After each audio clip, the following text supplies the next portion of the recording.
What is the perfect way to breath ma'am? ఒక ఊపిరి తీసుకోవడానికి ఏదైనా వే ఉందా పర్ఫెక్ట్ వే?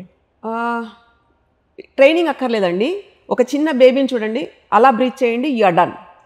ఓకే. ఎవరు చెప్పక్కర్లేదండి ఇది. ఎందుకంటే మన ఉచ్ఛ్వాస నిశ్వాసాల మధ్యన ఎవ్రీథింగ్ విల్ బి దేర్. అంటే నెంబర్ ఆఫ్ బ్రెత్స్ తోటి కౌంట్ తోటి we come. So a breath ఎంతవరకు వెళ్ళాలి అనేది it increases like the lung capacity physiology as per like the human body will tell. But breath అనేది వెన్ యూ ఇన్హేల్ నాభి నుంచి జరగాలి. ఓకే. ఓకే. పిల్లలు పడుకున్నప్పుడు కానీ, చిన్న పిల్లలు బేబీస్ ఐఎమ్ టాకింగ్ అబౌట్, వాళ్ళు ఏమి పెద్ద స్కాలర్స్ కాదుగా, బేబీసే కదా, వాళ్ళు తీసుకునే బ్రెత్ చూడండి, that is like the right way to breathe. When you inhale the stomach should expand, then you have to hold there. Exhale మొత్తం లోపలికి వెళ్ళిపోవాలి, ఎంత ముందుకైతే వస్తుందో అంత కింద వెనక్కి వెళ్ళాలి స్పైన్కి. That is like the way to breath. దీంట్లోనే ఇంకా చాలా రకాల ప్రాణాయామాలు ఉన్నాయి, దీంట్లోనే ఇంకా చాలా రకాల భంగిమలతో వేసే ప్రాణాయామాలు ఉన్నాయి. అంటే మనకి సిద్ధులు అని చెప్తామండి.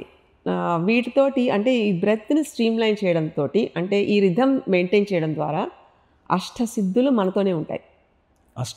అష్టసిద్ధులు అంటే అణిమా సిద్ధి, గరిమా సిద్ధి, లఘుమా సిద్ధి, ఇలాంటివన్నీ మనం ఈ దేవి ఖడ్గమాల్లో వీళ్ళు చదువుతూ ఉంటామండి. అణిమా సిద్ధి చిన్నగా అయిపోవడం, గరిమా సిద్ధి పెద్దగా అయిపోవడం, బరువుగా అయిపోవడం, తేలిగ్గా వెళ్ళడం. And when you look back into your history, మనకి యోగులు ఆకాశయానం చేసేవాళ్ళు అంటారు, astral travelling. So everything is possible only with this yoga ప్రక్రియ, with the physical body, and you should know how to make it in your control, not about like complaining about the diseases. So దాని యొక్క పవిత్రతని, దాన్ని ఎంత ప్రయోగాత్మకంగా మనం చూడగలుగుతాం. Human body అంటే ఒక ప్రయోగశాల కదండి, it is like a big laboratory in the universe.